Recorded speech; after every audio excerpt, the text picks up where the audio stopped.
नमस्कार, जय हिंद, जय Bharat and welcome to Dev talks. This is Adi Achint. हमने देखा दिल्ली में जो चीज़ें हुई हैं और मैंने आपके साथ काफ़ी डिटेल में कवर करा है उसके बारे में इंटेलिजेंस, टर्की कनेक्शंस और भी चीज़ें चल रही हैं। I am currently doing a research on the hospital itself and कुछ और चीज़ें ऑफ कोर्स नई-नई इंटेलिजेंस आती रहती है which we will present you. But there is also the blast in Srinagar. अब ये बड़ी फनी सी चीज़ है। ऑफ कोर्स ऑफिशियल नैरेटिव कहता है कि भैया कुछ नहीं हुआ, it was a mistake. Considering that, how? There's a lot of which is happening that we need to understand. उसके लिए हमारे साथ हैं आरएसएन सर। पहले तो सर प्रणाम, नमस्कार, वेलकम टू द शो। आपके दर्शकों को मेरा नमस्कार, मेरा प्रणाम आदि। हम आज बात करेंगे ये जो घटना चक्र जो चला है, इसमें एक सबसे बड़ी अगर कोई अ, क्या मैं कहूँ, चिंता करने वाली कोई बात है तो वो है ये माँ और बहनों का जिहादी हो जाना। अगर किसी भी समाज में माँ और बहनें जिहादी हो जाएं, तो वो समाज क्या होगा इसका आप अंदाजा लगा सकते हैं। ये बहुत दिन से चल रहा था लेकिन इस पर कोई गौर नहीं करता था। लोगों में हिम्मत नहीं थी कि इस बात को उजागर करें। वरना आप बताओ कि जब कश्मीर में पत्थरबाजी होती थी, जिसको संगबाजी ये कहते थे, तो एक छोटा बच्चा अगर अपने घर से निकल के अगर पत्थरबाजी कर रहा है, 8 साल 10 साल का बच्चा, तो कहीं तो उसकी माँ का भी प्रोत्साहन होता होगा। क्या आपकी और मेरी माँ ये कभी ऐसा इजाजत दे सकती थी? थोड़ा सोचिए। तो उस समय जब ये सब हो रहा था, तो अचानक फिर जब 370 हटा, तो कुछ दिनों के बाद खबरें आने लगी कि सब कुछ बंद हो गया। हाँ, बंद हो भी गया था। टूरिज्म बढ़ गया, फुटफॉल्स बढ़ने लगे, ये बढ़ गया। अब खुशहाली आ गई है। और एज इफ यू नो, मतलब इकोनॉमिक कंडीशन को वो लिंक कर रहे थे टेररिज्म पे। तो अब तो देख लिया, that myth has been busted कि गरीबी और दहशतगर्दी इसमें कोई कनेक्ट नहीं है।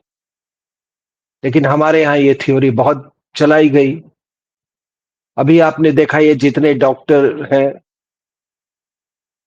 उनकी संख्या जो है दिन पर दिन बढ़ती जा रही है। जितने ये डॉक्टर जिहादी हैं, अभी कम से कम 2 दर्जन के तो नाम इधर उधर घूम रहे हैं। और ऐसा भी है कि वो जो आपका सहारनपुर वाला जो था, उसका क्या आरिफ नाम जो था, उसकी इनकम 5 लाख रुपए महीने थी। तो हुआ क्या है सर कि इस बात को समझिए कि 370 हटने के पहले ये पत्थरबाजी होती थी। 370 हटने के बाद पत्थरबाजी तो बंद हो गई। और इन लोगों ने फिर ये फैसला किया कि हम जो सेंटर ऑफ ग्रेविटी जो है जिहाद का, वो कश्मीर घाटी से हट के अब नेशनल कैपिटल रीजन में इसको लाया जाए। और वही हुआ। आपने फरीदाबाद में जो मॉड्यूल देखा, वो इसी का नतीजा था। अल फला जो यूनिवर्सिटी है, इसमें बहुत मददगार शामिल हुई। So the centre of gravity of जिहाद, जो कश्मीर वाली जो जिहाद जो थी, it shifted from the valley to national capital region. और ये जितने ये पकड़े गए, ये डॉक्टर्स जो आपके, वो चाहे वो नबी हो या गनाई हो, ये सारे के सारे जो है, ये किसी जमाने में ये पत्थरबाज रहे होंगे। और मेडिकल कॉलेज में दाखिला करना, आखिर जो पत्थर फेंकते थे वो कहीं ना कहीं तो काम करते ही होंगे ना।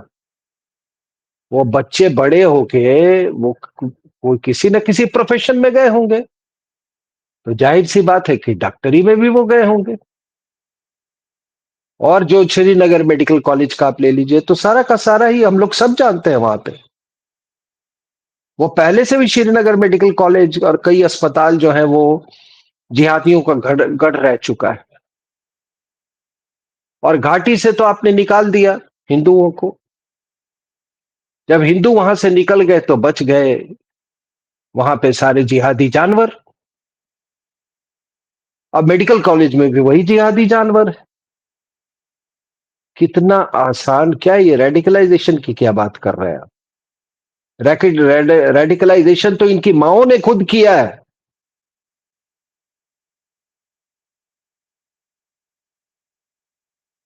और ऐसी माओ ने जो कि वो जो जब से मुफ्ती मईद मोहम्मद सईद की बेटी जब से वो किडनैप हुई, और जो वहां पे जो ग्लोबल जिहाद का एक अंश यहाँ पे आया, तो उसके बाद इन लोगों ने बहुत सारी सेवाएं दी। एक एक जिहादी टूरिस्ट इंडस्ट्री चलता था सर वो।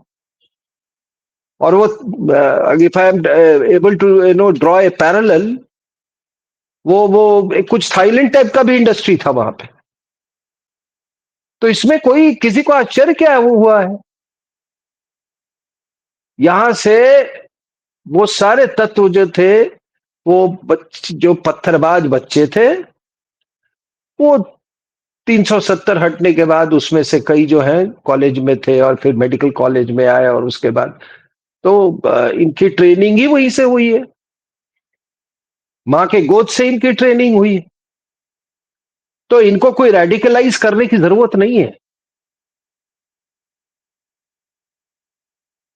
एक खबर थी यहाँ पे, ग्रेटर नोएडा में कुछ कश्मीरी लोग छात्र रहते थे। तो उनका क्या था कि जैसे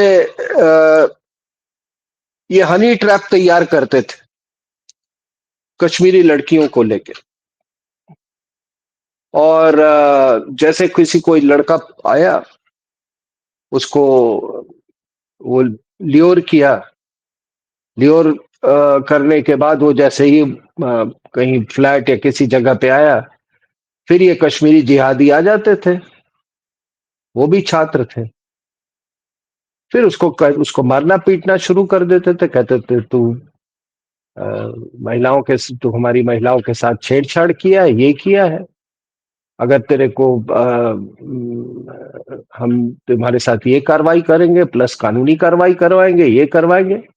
and then they would say कि अगर बचना चाहते हो। बाद में वो इतना उसको प्रताड़ित करते थे कि कहते उसको ऑप्शन देते कि तुम इस्लाम कबूल कर लो। ये भी हुआ है। So what has been going on, ये छात्रों का, आपको तो मालूम है, ये जो पूरा पटियाला वाला जो बेल्ट, ये जो पटियाला में इनके बहुत सारे ये थे जहां से ये टेक्निकल कोर्सेज भी परस्यू करते थे और जाके जिहाद में हिस्सा लेते थे, और फिर आके यहाँ पर यूनिवर्सिटी में वापस आ जाते थे। तो ये मुझे कोई बहुत मतलब सरप्राइजिंग ये चीज जरूर लग रही है कि इतनी मात्रा में, अगर हम ऐसे पहले लोगों को कहते तो उनको विश्वास नहीं होता, क्योंकि तो हम लोग विश्लेषक हैं। हम तो छोटी छोटी खबरों को भी हम उसको बड़ी बारीकी से उसकी जांच पड़ताल करते हैं। तो ये जो आपने नबी और ये गनाई है,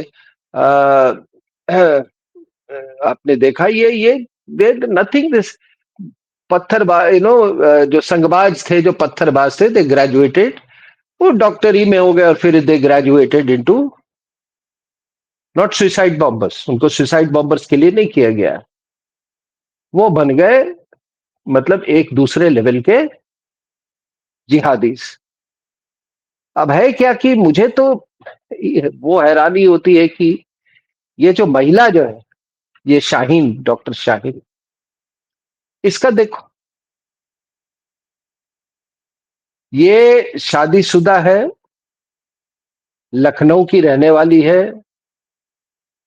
ये हो सकता है ये सौ सौ ये सेकंड या थर्ड जनरेशन, मतलब ये मुसलमान होगी, और हमारे सब कॉन्टिनेंट में यही लोग ज्यादा है।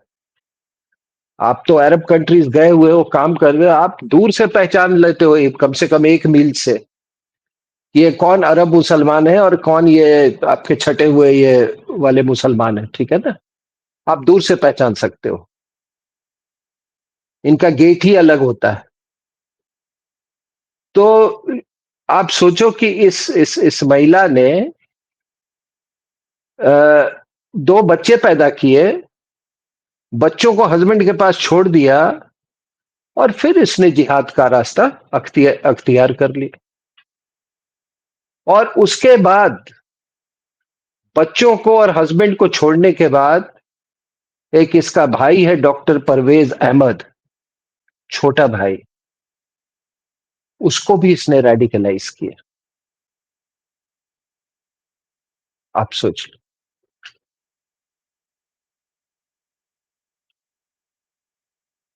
तो ये मैं आपको एक और मैं बात बता दूं कि आ, इसका जो शाहीन का जो संपर्क जो है वो मसूद अजहर की जो सिस्टर है उसके साथ इसका डायरेक्ट संपर्क था, मसूद अजहर की सिस्टर का।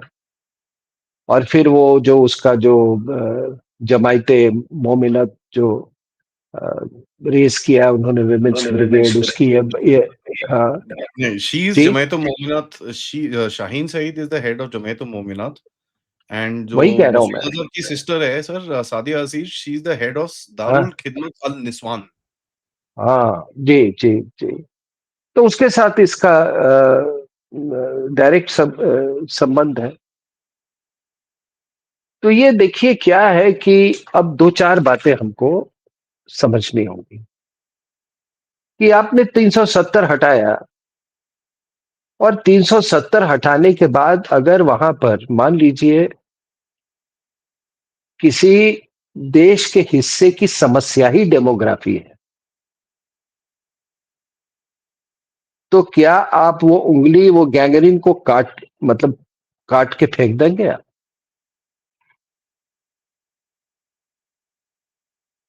क्या आप उसको काट, और अगर आपने उसका इलाज नहीं किया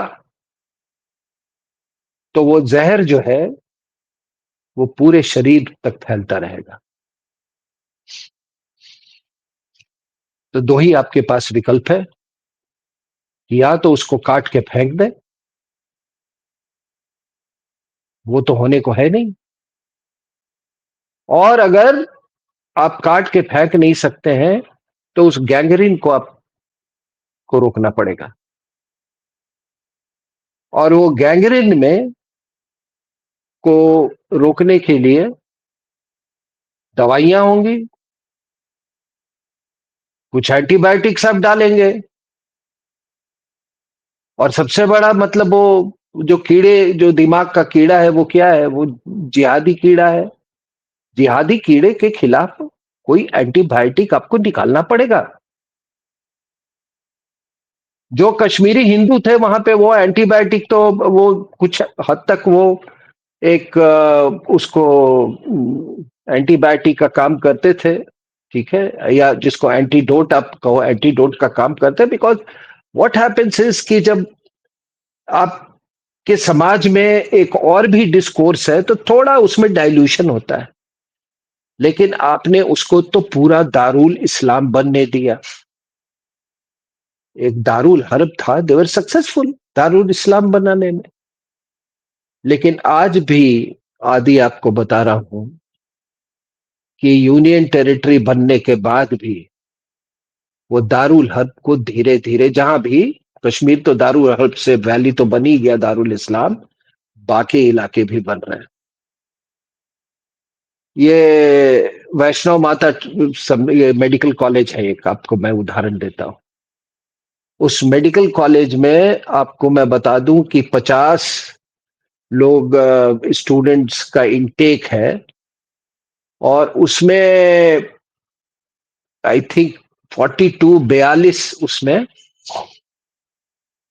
मुसलमान हैं, 7 हिंदू हैं और 1 सिख। तो ऐसे जगहों में रेडिकलाइज करना कितना आसान है, आप बताइए। कश्मीर मेडिकल कॉलेज में मैंने कहा ना कि और कोई है ही नहीं। This disease has been growing, these insects have been multiplying, कोई रोकने वाला ही नहीं है। और फिर आप कहते हैं कि आपको हैरानी होती है कि ये रेडिकलाइजेशन कैसे हो रहा है। तो जो मां के कोख से शुरू हुआ और बिल्कुल अंत तक,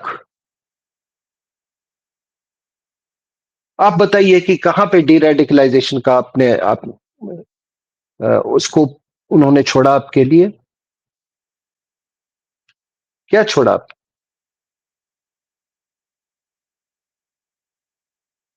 तो जो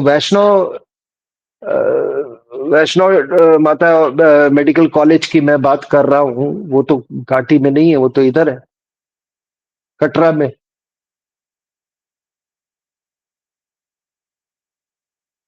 तो है क्या कि अब ये देखिए, एक तो ये हुआ कि जो सेंटर ऑफ ग्रेविटी जो है वो 370 के बाद घाटी से शिफ्ट करके वो नेशनल कैपिटल रीजन में आ गया। जो आपने देखा ये आपका जो फरीदाबाद, जिसको फरीदाबाद मॉड्यूल जिसको कहते हैं। दूसरा एक चीज क्या हुआ है, अच्छा, फिर सेंटर ऑफ ग्रेविटी जब शिफ्ट हुआ तो आप देख लीजिए कहां कहां टेंटिकल्स इसके जा रहे हैं। ये अल फलाह यूनिवर्सिटी और ये फरीदाबाद से कहां कहां टेंटिकल्स जा रहे हैं। इलाहाबाद, लखनऊ, शामली, सहारनपुर, ठीक है। और आगे देखते जाइए ये कहां कहां पर इनके ये है। इन लोगों ने बहुत सारे देश के कोने कोने में इन्होंने रिकॉनेसेंस कर रखा था कि हमको कहां पे टेरर एक्ट्स को अंजाम देना है। तो ये लड़ाई केवल कश्मीर तक सीमित नहीं है। उसके बाद एक और अटकलें लगाई जा रही थी, ये तो जानी हुई बात थी कि आप 370 के हटाने से, या उसके बाद आपने ऑपरेशन सिंदूर किया। ऑपरेशन सिंदूर में आपने अपना टेक्नोलॉजिकल प्रोवेस दिखाया। अ, इतना डिवास्टेशन आपने कॉज किया कि शायद तीनों लड़ाइयां आप ले लें, इंडो पाक युद्ध जितना है, 48, 71, कारगिल, 65, 4 लड़ाइयां आप ले लें, इतना डिवास्टेशन पाकिस्तान को कभी कॉज नहीं किया है, and that too in a matter of 30 minutes. वो आपका टेक्नोलॉजिकल प्रोवेस था। लेकिन ये जान लीजिए ये कीड़े जो है, ये कीड़े, मैंने, ऐसा कहा जाता है कि कॉकरोच जो होता है ना सर, उसको सबसे ज्यादा इनहेरेंट उसका प्रोटेक्शन है। कुदरत ने उसको कुछ ऐसे बनाया है कि न्यूक्लियर रेडिएशन से उसको बहुत उसको प्रोटेक्शन, उस पर असर नहीं होता है कॉकरोच। तो दीज आर कॉकरोचेस। तो आपने जब इनको तबाह किया, इनके जो तमाम जो तंजीमें थी उनकी हेडक्वार्टर्स को जब आपने ध्वस्त किया, तो ये और विशियस हो गए। ये ऐसा नहीं था कि ये इनमें कोई कौशल हुआ या कोई डर पैदा हुआ या कि कोई डेटरेंस का काम। ये और भी कॉशियस हो गए, ये सॉरी ये और भी विशियस हो गए। और क्यों विशियस हो गए? क्योंकि इनको मालूम था कि हम तो बाहर के पाकिस्तान में बैठे हुए हैं, मुझे तो आपने जो करना था किया। अब आपको मैं दिखाता हूं कि आपको अंदर के पाकिस्तान से मैं क्या करवाता हूं। अब आप अंदर के पाकिस्तान में के साथ तो ऑपरेशन सिंदूर नहीं करेंगे ना सर। अब कहां अपने यहाँ टेक्नोलॉजिकल प्रोग्रेस तो हम कर नहीं सकते हैं वो। बाहर के पाकिस्तान को आपने सो दैट इज ये प्रॉक्सी जो वेरी वर्ड जो है प्रॉक्सी वॉर, बिना प्रॉक्सीज के तो हो ही नहीं सकती। और बहुत बड़ा यहां पर उनको मालूम है कि हमारा तो नेटवर्क है यहां पे। तुम हमारे आप एयरफील्ड्स को टारगेट कर दोगे, आप कराची पोर्ट को टारगेट कर दोगे, आप बाकी जो सैन्य ठिकाने हैं इनके न्यूक्लियर स्टोरेज साइट्स है उसको उसको ये टारगेट कर दोगे। लेकिन लेकिन जो ये अंदर का पाकिस्तान है उसको कैसे वो टारगेट करोगे? तो आज जो कुछ भी हुआ, ये ये जो घटना चक्र चली, ये अंदर का पाकिस्तान।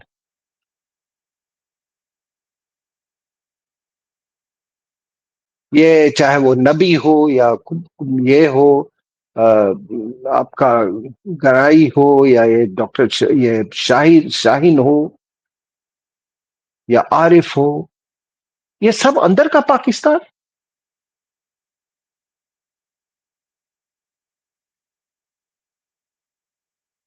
अब आपने क्या किया कि वही मैं जो कहा कि टूरिज्म फुटफॉल, अरे देखो कितने अब लोग कॉलेज जाने लगे, कितने उनको कुछ नहीं लेना देना।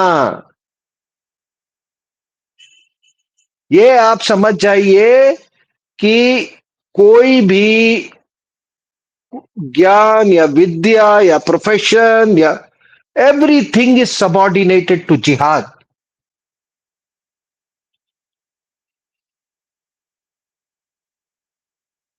वो जब केमिस्ट्री लैब में भी जाता होगा ना, तो मान लीजिए एक्वेरेजिया बना रहा है, उसको सिखाया जा रहा है एक्वेरेजिया, तो उसका पहला चीज आएगा कि अरे यार ये इसको जिहादी इसके लिए हम कैसे इस्तेमाल कर सकते हैं। The entire motivation is towards that, आप इसको कैसे एड्रेस करोगे? और ये आज से नहीं है, 14 साल 100 साल से चला आ रहा है और कोई फर्क नहीं पड़ा है। क्यों नहीं फर्क पड़ा है, मैं आपको इसका एक उदाहरण देता हूं।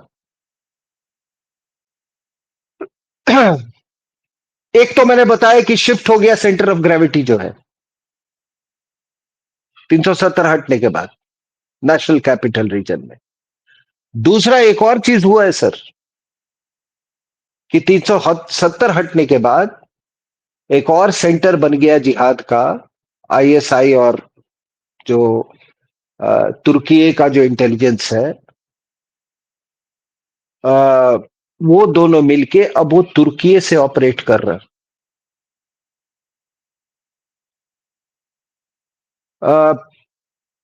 ये एर्दोगन जो है उसने एक डॉक्ट्रिन बनाया है, न्यू ऑटोमन। न्यू ऑटोमन का मतलब है कि हम फिर से अब खलीफा बनने की तैयारी कर रहे हैं भाई। दुनिया में सारे जितने मुसलमान देश हैं वो कहते हैं अब हम नया वो बनेंगे जो कि 1920 उसके फर्स्ट वर्ल्ड वॉर के पहले थे। तो वो सारी उसमें दखल अंदाजी कर रहे, सब कॉन्टिनेंट में जितने भी चीजें हो रही हैं। जाकिर नायक के भी वो पेटर्न पेटर्न है, आपके बांग्लादेश में भी उनकी गतिविधियां हैं और पाकिस्तान में उनकी गतिविधियां हैं। और यहाँ पे भारत में एक सदात ग्रुप है सर, एक कोई ब्रिगेडियर सदात है जिसका is a personal friend of Erdogan. और वो एक ये वाला टेररिज्म का एजेंडा लेके वो चला है। और 2012 में वो वहां से रिटायर किया था तुर्की की आर्मी से, और ये भारत में बहुत सक्रिय है। तो इसलिए आपको हैरानी नहीं होनी चाहिए कि ये नबी और गनाई, नबी the chap who carried out this blast in near Rick Fort, ये गनाई जो है ये इन्होंने तुर्की का कई बार दौरा किया, बाकियों ने भी किया। इनका हैंडलर जो था वो टर्की में था। और तुर्की और भी विशेष शायद इसलिए हो गया क्योंकि जब इन्होंने, आई टेल यू कैलकुलेशन क्या था इनका, कि जब पुलवामा मैं कह रहा हूं, ये पहलगांव हुआ, तो आसिम मियां आए वहां पे। आसिम मियां ने कहा कि एक बार ये 370 हट गया है, हमारी स्टॉक जो है घाटी में वो गिरती जा रही है, जिहाद को अगर फिर से उसी लेवल पे रिवाइव करना है तो हमला करवा दो। उसके बाद इन्होंने वॉर गेमिंग की होगी, कहा होगा कि ठीक है कोई सर्जिकल स्ट्राइक जैसा होगा या बालाकोट स्ट्राइक होगा, इस बार हम वो सब हम झेल लेंगे। लेकिन भारत ने कुछ हटके कर दिया। तो कुछ तो भारत को करने वाला था, ये तो उसको बिल्कुल ये था कि मोदी इसको खाली तो जाने नहीं देगा। तो जब ये सब उनकी ये ऐसी अप्रीहेंशन थी, तब इन्होंने तुर्की से मदद मांगी। कई C-130 एयरक्राफ्ट आए, ड्रोन्स लाए, यूएवीज लाए, ये वो बरख्तियार पे वो, और ऑपरेशन सिंदूर में वो सारे के सारे ठुक गए। हमारे एयर डिफेंस सिस्टम ने सबको उनको रगड़ डाला। वहां से तुर्की को बहुत धक्का लगा, उसके इंटरनेशनल प्रेस्टीज को धक्का लगा है। So they have got very vicious. अब कुछ ही दिन पहले क्या हुआ है कि ये ग्रेटर नोएडा में ही एक नबी सिद्दीकी नाम का आदमी, यूपी के एटीएस के द्वारा वो पकड़ा जाता है। 11 करोड़ रुपए उसके पास से मिलते हैं, और वो एक एनजीओ टाइप के ऑर्गेनाइजेशन का को फाउंडर था by the name of Istanbul international. और उसका काम था कि पैसे हवाला से लेके और इधर उधर वो जमीन खरीदता था पंजाब और यूपी में, और मदरसे और मस्जिदें ये करने के लिए। तो पोस्ट 72 पोस्ट 370 के बाद मैं कह रहा हूं कि दो चीजें हुई हैं। एक तो ये shift of centre of gravity to national, और जो एक्सटर्नल जो फैक्टर है, वो एक्सटर्नल फैक्टर में पहले केवल पाकिस्तान था, और अब वो तुर्की हो गया है। जयपुर डायलॉग्स में आप लोग से बात, आप उस सेशन में थे, और मैंने आपको एक बात कही थी उस समय। मैंने कहा था कि जियोपॉलिटिकल जो अलाइनमेंट्स हैं वो बहुत तेजी से बदल रहे हैं। मैंने आपको कहा था कि watch out for China Pakistan axis. वो एक्सिस बस फाइनल रप्चर नहीं हुआ है, इतना ही समझ लीजिए। बट वो China Pakistan economic corridor, the story is over. तो अब जो चाइनीज जो इनको सपोर्ट देते थे इंटरनेशनल फोरम पे, शायद उसकी उम्मीद अब इनको ना हो, मतलब कश्मीर को लेके या जिहादी तंजीमों को लेके। Now their new international benefactor is Turkey, Erdogan. इसीलिए वो कश्मीर के सपोर्ट में आया है। इसीलिए यूनाइटेड नेशंस में उसने वो पाकिस्तान के मतलब सपोर्ट में बड़े जोर जोर शोर से आ रहा है। तो ये एक एक एक नया डेवलपमेंट है। अब इन सबको अगर आप मिला जुला के देखें तो एक बड़ी भयानक स्थिति पैदा हो गई है। और वो इसीलिए कि मैंने जैसे शुरुआत में कहा कि देखो, जिस समाज में माँ और बहनें ऐसी मतलब दरिंदगी वाली हरकत करने लगे हैं, और ऐसे ऐसे बच्चे पैदा करने लगे हैं, ऐसे भाइयों को रेडिकलाइज करने लगे हैं, क्या होगा उस समाज का, क्या होगा। और जब मैं कह रहा हूं कि कुछ भी नहीं बदला, तो आज आप वो ग्रेड न्यू वाटरमैन उसका बात कर रहा है, वही था। 1921 में वो आपका मोपला हुआ था, इसी के लिए हुआ था ना, तुर्की को लेके ना, कि हमारा बाप है वो तो बैठा हुआ है, जबकि इनका कुछ नहीं लेना देना था यहाँ के मुसलमानों को, लेकिन आपके मोहनदास करमचंद गांधी ने उसको सपोर्ट किया और पाकिस्तान की वहीं पर नींव रखी गई। बाहर के पाकिस्तान की ही नहीं, अंदर के पाकिस्तान की भी यही वही नींव रखी गई। फिर डायरेक्ट एक्शन डे क्या था? ये जितने आपके ईस्ट पाकिस्तान के लीडर्स थे, वो चाहे फजले हक हो या ये शुरावर्दी हो, they were all linked to this at one point. ये सब वो खिलाफत मूवमेंट ऑब्लिक मतलब कैलिफेट मूवमेंट के ये हिस्सा थे। तो वही आज हो रहा है। अब आप पूछेंगे कि इसका सोल्यूशन क्या है? सोल्यूशन है साहब, आपको एक बात बताइए कि जितने मिडिल ईस्ट कंट्रीज हैं, वो कैसे से उन्होंने सोल्यूशन निकाल लिया? वहां तो ये नहीं कुछ करते ना,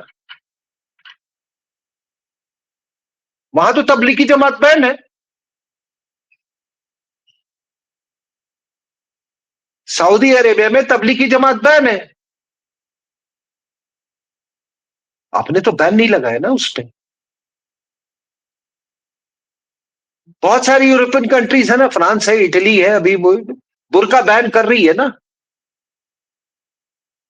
ये अलग डिस्टर्बिंग एक ये है कि ये जिहाद में अब जब ये बुर्का फैक्टर आ गया है, आप किसको किसको रोकेंगे, और बुरके अंदर में के अंदर में क्या है, कौन जानता है?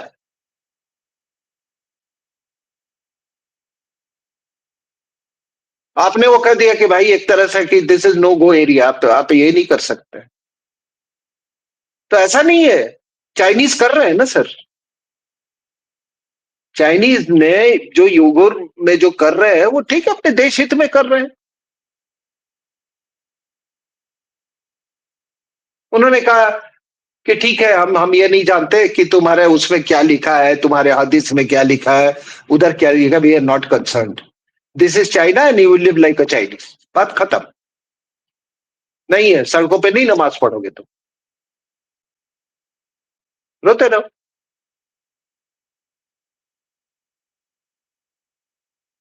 और मैं क्लियरली देख रहा हूं एक चीज, कि जब मैं पूरे जियो पॉलिटिकल हालात देख रहा हूं, और मैंने ये आपके जयपुर डायलॉग्स में भी कहा था कि things have come full circle. 80s के बिगिनिंग में, 79 1979 इन पर्टिकुलर, जिहादी मशीन को तैयार की गई, उसको शार्पन किया गया कि यहीं पे खत्म करेंगे। लोहा लोहे को काटता है, ये कॉमीज को, सोवियत यूनियन को ये जिहाद से ही काटेंगे, और काट दिया उन्होंने, खत्म कर दिया उसको। Cold war was decided. और अब क्या हुआ है कि वो 80s के बाद अब वही जिहाद को फिर से वेपनाइज किया जा रहा है सब कॉन्टिनेंट में, to roll back the Chinese. नहीं आने देंगे अरेबियन सी में। चाइना पाकिस्तान इकोनॉमिक कॉरिडोर नहीं बनेगा, चाइना बांग्लादेश इकोनॉमिक कॉरिडोर नहीं बनेगा। भूल जाओ सोना दिया, भूल जाओ Chittagong. China Myanmar economic corridor बनेंगे, थोड़ा इस पर ध्यान दीजिएगा। So this time this it is being, Islam is being weaponised against the Chinese.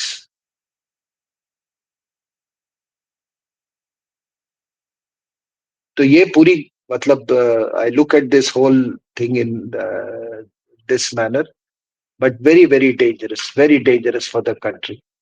और मैं आपको बता दूं, आप नू आप देखोगे, नूह का बार बार जिक्र आ रहा है, टेंटिकल्स की, ये सारे अल फलाह वाले वहां जाके छुपते थे। वहां से भी इनको काफी सामग्री मिली है। कुछ कह रहे हैं कि ये जो अमोनियम नाइट्रेट है वो वहीं से मिला है।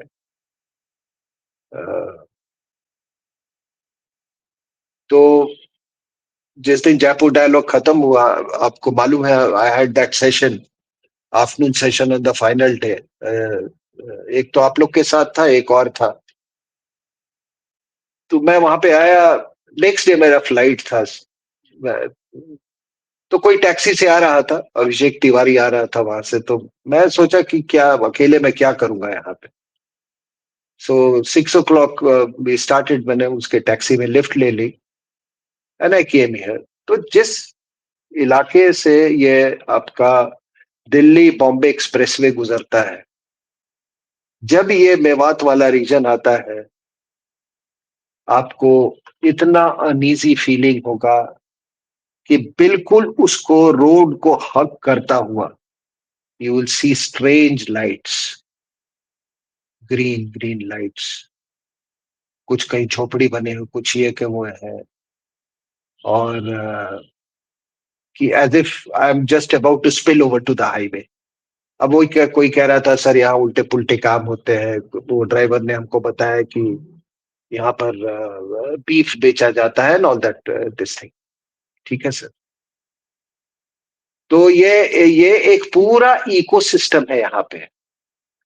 ये फरीदाबाद में एक पूरा इकोसिस्टम है। और इस इकोसिस्टम को अगर आप जामिया मिलिया और बाकी जिससे आप जोड़ दें, जो कि शाहीन बाग के फोर्ट फ्रंट में था, आप समझिए कि नेशनल कैपिटल रीजन किस बारूद के ढेर पे बैठा हुआ है। और आखिरी में ये जो नौगांव में पुलिस स्टेशन में ये हुआ, बड़ी हैरानी की बात। मतलब कुछ चीजें मुझे तो नहीं समझ में आई, कि थोड़ा बहुत मुझे ज्ञान है इसका, bye education and by training,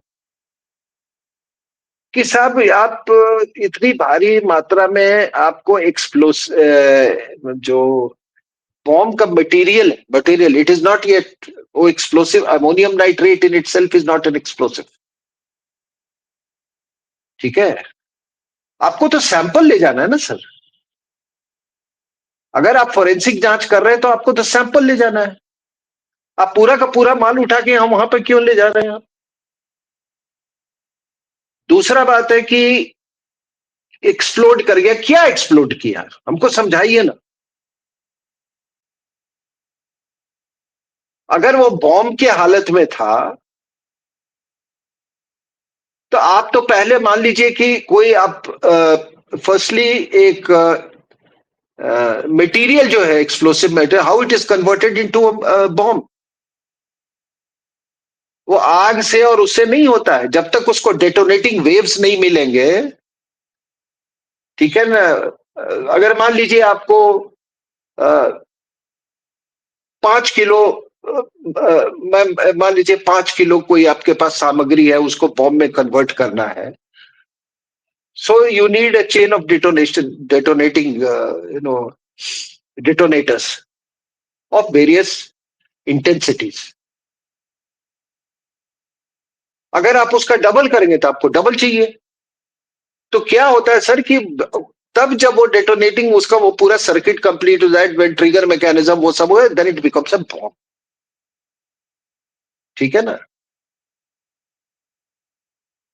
तो जब आप किसी उसको बॉम्ब को डिटेक्ट करते हैं, तो आप क्या करते हैं? आप उसको पहले कॉर्डन कर देते हैं, फिर कॉर्डन करके आपका बॉम्ब डिस्पोजल स्क्वाड आता है, फिर बहुत केयरफुली उसको मतलब डिफ्यूज किया जाता है। तो ये क्या फटा वहां पे, मेरी समझ के बाहर है। और 7 या 9 लोग they have been killed and 27 injured.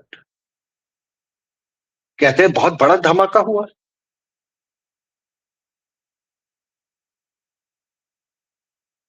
तो देखिए हालात ठीक नहीं है। बदलिए, बदलिए,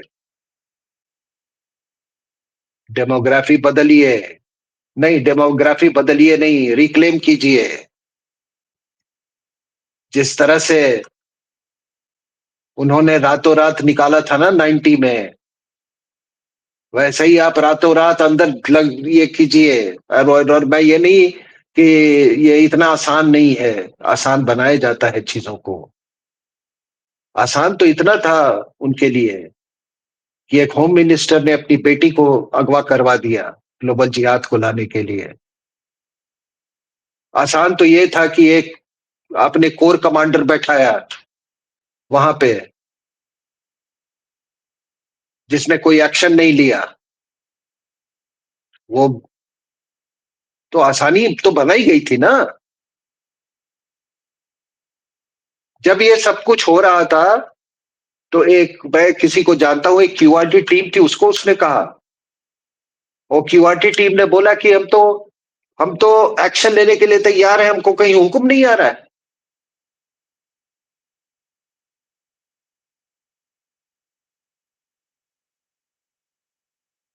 तो चीजें आसान बनाई गई थी ना सर, तो आप भी आसान बनाओ उसको।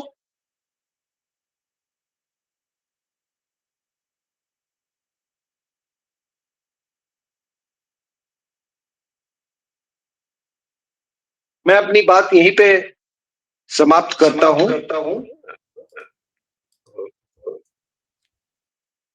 वो तो है sir, there is a lot that needs to be done, because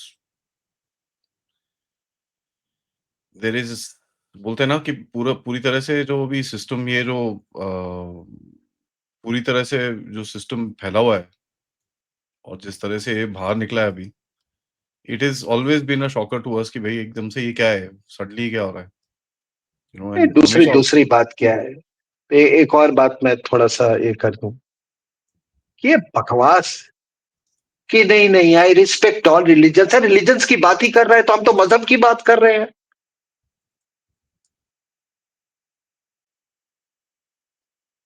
1400 साल पहले जब यहाँ पे उसके पहले सिविलाइजेशंस थी,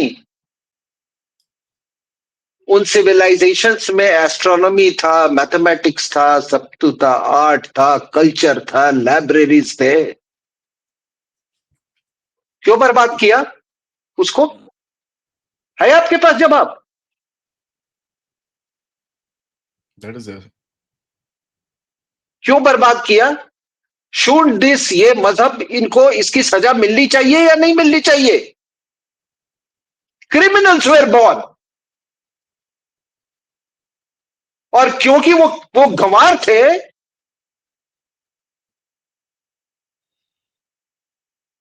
आपने तो देखा है ना उसका उदाहरण। आप उसको रिस्पेक्टेबिलिटी दे रहे हो आप? ये आप कह रहे हो कि जिस, वो क्या था, वो पॉलिथिस रिलीजन्स थे, वो समाज था, जहां भी पॉलिथिज्म होगा वहां के लोग ज्यादा ओपन माइंडेड हो गए। और आप एक किताब करके करते हो कि ये यही बुक है, ये बुक को आप नहीं फॉलो करते हो तो आप ये नहीं हो। आपसे और हमसे पूछा जाए, हम बोलेंगे यार पता नहीं हमारे पूर्वज जो थे कितने महान लोग थे। हम्म, चरक थे, चाणक्य था, हम सब वो हमारे पूर्वज थे। They were in the BC era और in the beginning of AD era, वो हमारे पूर्वज। ये कहते हैं कि हमारे पूर्वज वो एक नंबर के डैश डैश डैश थे, ये पापी लोग। और एक बुक के पीछे कोई जिहाद चला रहा है, कोई कन्वर्जन कर रहा है। तो ये जो इंटेलेक्चुअल, जो सॉरी, जो आइडियोलॉजिकल काउंटर करेंट है, वो कौन चलाएगा सर? Supreme court?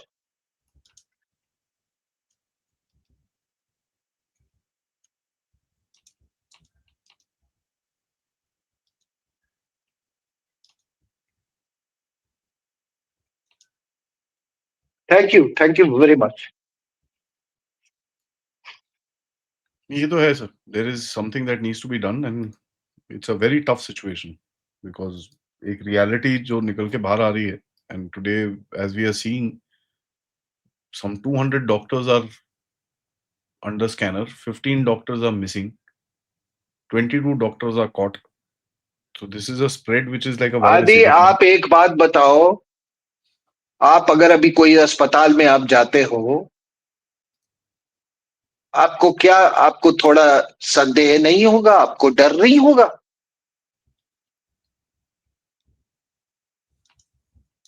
मुझे तो होगा।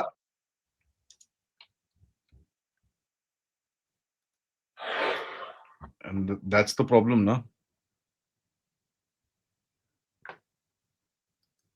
That's the problem.